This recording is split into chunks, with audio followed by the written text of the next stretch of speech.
Brother Melvin here again. How is everyone today? We encourage you as we continue these subjects in these series on trying to better our community, better our lives, and grab hold to our children's future. We encourage you and we even welcome you to make comments on the subjects that we present to you every week. Without you, there is no us. Without someone listening, there's no point for us being here. So as you listen each and every week, please go down to the bottom of the page and make a comment to us, and we will continue to try to serve you.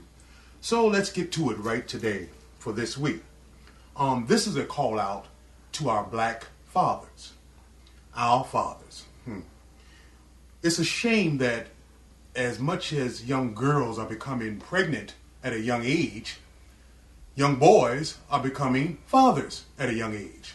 There are two sides to every coin, and today we're going to try to analyze and maybe offer a couple of solutions for conversation for the young boys who seem to have no hope, who seem to lost all kind of ability to dream a future other than standing on the street corner, selling drugs, or being a rapper, or being anything that's not going to benefit the society that they will inherit.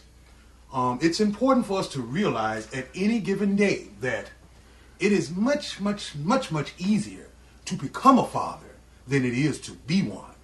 In becoming a father, all it takes is a sexual act. Well, anyone can have a sexual act. I mean, even the animals that are not human have them every day. But it's important for us to begin to teach young boys, young black men, how to be an upstanding role model that a child will look up to.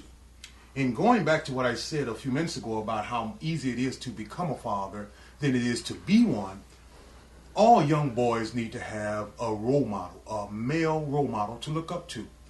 I'm specific this week on black boys because it's my perspective. It's where I come from. It's what I see.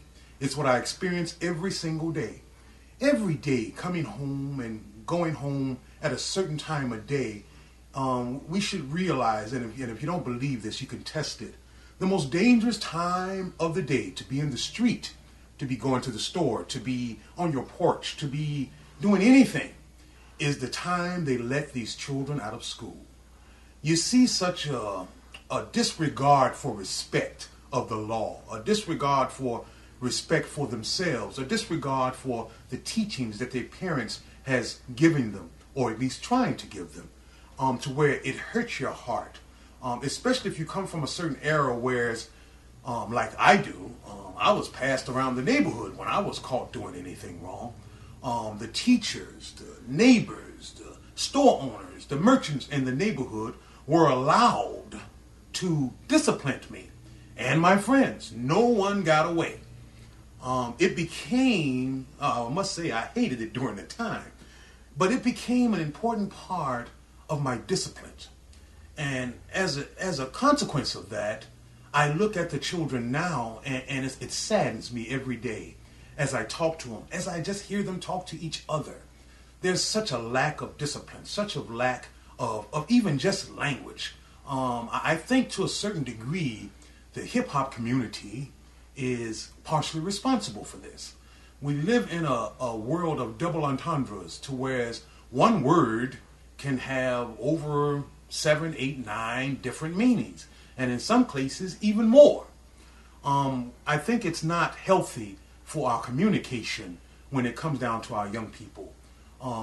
As a result of our schools failing us and our churches failing us, we have our parents over exaggerating being a parent, trying to be friends with their children. And it always comes to an end result that is not very healthy for the development of the child.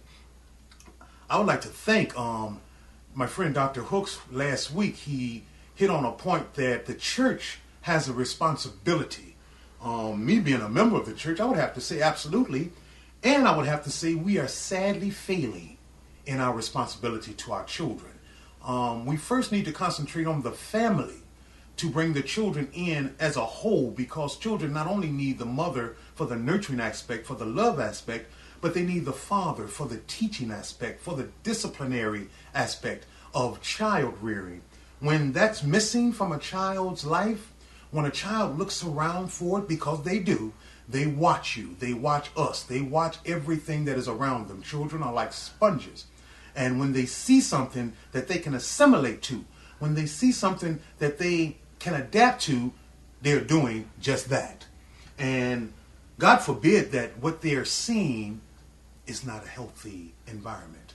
Where they're living a lot of times is not a healthy environment for their development. We as parents, we as strong black men, and I put an emphasis on the word black because our black boys who are trying to turn into black men are killing themselves at an alarming rate.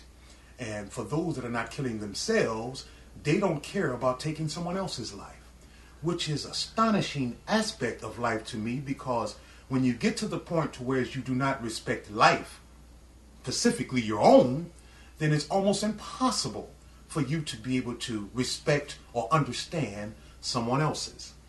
As the time moves on, we're going to hit on a lot of these subjects coming up in oncoming weeks, but I encourage you once again to just comment on the things that are being said and the subjects that are brought up, and conversate, especially black men.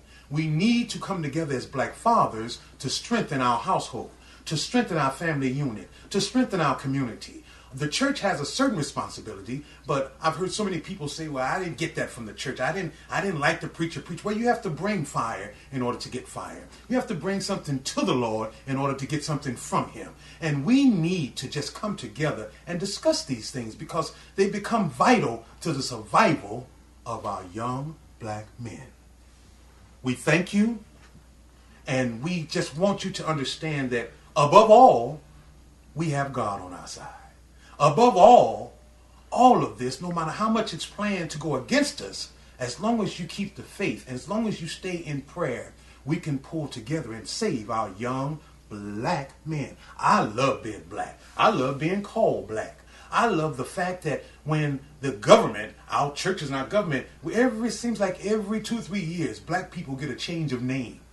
Me, I just want to be a black man. I love it. I love the idea of the aspects of me being able to learn, of me being able to put my experience into the American culture. If not for our experience as black people, there would be no American culture. I'm going to hit on in the future about our black inventors that some of our young black people that may be watching this program don't even know. We use things every day. We assimilate ourselves with things every day that are invented by black people, that we need to understand that that's our heritage. That's us. And if someone in our past can do it who was, once again, black, then our young black men can do it. Keep God first. Keep prayer minded. No matter what. To you young black men who are having babies at an alarming rate, hold your head up. Don't let nothing or anyone define you but the reason that you are here. And the reason that you are here is to not only help your children, but to help one another. Some child somewhere is watching you. Some child somewhere needs your help. And in that perspective, you can be a father, a mentor, and a guide to all of our black children in our community. We thank you again so much for watching. Make comments to this program. We welcome you. We need you. Without you, there is no us. Keep God first. Stay prayer-minded. Thank you. Until next time, we will sign off this week. Bless you.